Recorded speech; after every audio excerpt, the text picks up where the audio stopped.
Hello, everyone. So I thought to present a short meditation as a result, kind of in response to the headline of one of the headlines of today is related to coronavirus. So first to say that I'm not a doctor. This is to understand the spiritual side of the headlines, so that we can better connect to God and see God in everything, every experience in our lives. So when we talk about going, maybe it's good to go out to the sun and to somehow have the rays of the sun enter us. So it's interesting, right? I don't know the physical part of that. That's, again, speak to doctors. But in terms of to meditate on it, what does it mean to have a new light enter into us, to every cell of our being? So that's the meditation that we've been discussing. You know, as a means to connect to God, to return to God, what is a virus? We said that a virus is the absence of God, and we want God to permeate every cell of our being, to infuse new light.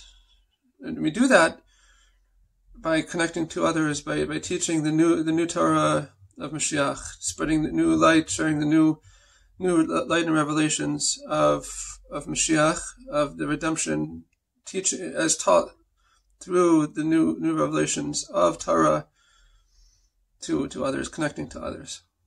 And that's obviously an act of kindness to help others, that maybe they're in a dark state, and we want to shine the light. For sure, we want to shine the light on others, to help them, to inspire them. So light is like joy. So we spoke about the breathing meditation, the Chedva breathing meditation, which is to experience with every breath we take joy, connecting to God, being thankful for God, to God for everything that happens, even those things that are difficult. We thank God for everything. So after Joseph, we've been speaking about Joseph. So after he withstood the test of Potiphar's wife and did not succumb to the seduction, and he was thrown in the dungeon for 12 years, and he comes out, he interprets Pharaoh's dream, and Pharaoh successfully interprets Pharaoh's dream, and Pharaoh calls him the Safnat Paneach. So it's a very curious term.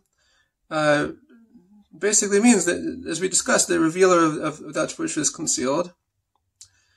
And so Safnat is equal to 4 times light. The gematria, the numerical value of Safnat equals 4 times light. And Paneach equals Yitzchak. So even though, to withstand the test, Joseph saw the image of his father Jacob, the end result was that he was alluded to the light of Yitzchak. And this is like right now, in the times before Mashiach, we're called the people of Jacob, Bnei Yaakov, or Bnei Israel. Jacob had both names, Jacob and Israel. But in the future, typically it's Bnei Yaakov, but in the future we'll be called Bnei Yitzchak, the children of Yitzchak. And this is the light of Mashiach, the light of the new Torah is the redemption, the revelation that will happen in the days of Mashiach. And when Mashiach comes, in this shift of consciousness, we'll be called Bnei Yitzchak. And in the merit of overcoming these trials, specifically we're now speaking the trial of temptation, of seduction. There's many other trials as well, but this is to reveal the secrets, or to reveal the darkness of the superconscious, to bring it to light, which is the theme of our meditation.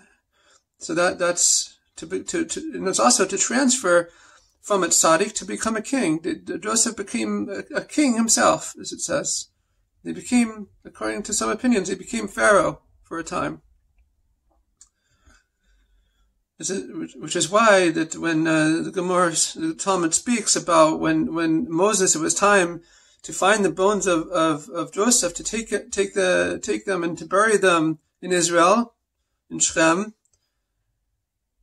that he asked Sarah bas Asher, who was still alive at the time, and she is, according to opinion, she's still alive, thousands of years later. Sarah bas Asher, Sarah, the daughter of Asher.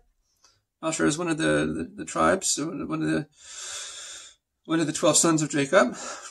So Moses asked, where is Jacob buried? And so she told him, and then so there's a whole story about that. But why was he was buried in these catacombs that were reserved for pharaohs? So it says in the Gemara that according to this, to say that Joseph actually became Pharaoh himself.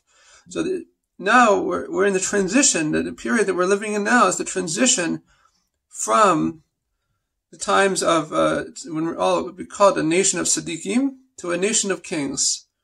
So very important. It also relates to the transition between Mashiach ben Yosef and Mashiach ben David. The Mashiach, the son of Yosef, of Joseph, and Mashiach, the son of David. Okay, so back to, so what does it mean to new light, to infuse new light as a means to eradicate a virus? Well, I don't know about the physical, but I know the spiritual. In terms of our discussion, is all that we're learning from Rabbi Ginsburg, my teacher, is that when we are able to shine light onto the superconscious and to connect with God and to infuse new light into every cell of our being through withstanding tests. And Joseph was able to interpret dreams and riddles and solve the riddles of creation. And again, this is all. So when we talk about, so we said that Joseph was able to withstand the test by seeing the visage of the countenance of his father Jacob. And now each of us in our own respective homes, that we're trying to connect to Joseph, and we're trying to appreciate this ability to overcome transgression, even intentional transgression, if we're on the borderline. So what should we imagine? So I'm going to suggest something that I didn't see by Rabbi Ginsburg, but it seems to be a good thing. We should imagine Yitzchak. Okay, we don't know who Yitzchak looks like. It's okay. We should just have this thought in our mind to connect to Yitzchak Avinu, to Isaac our father, and specifically the new light of Safnat Paneach, the Yitzchak reveals to the world.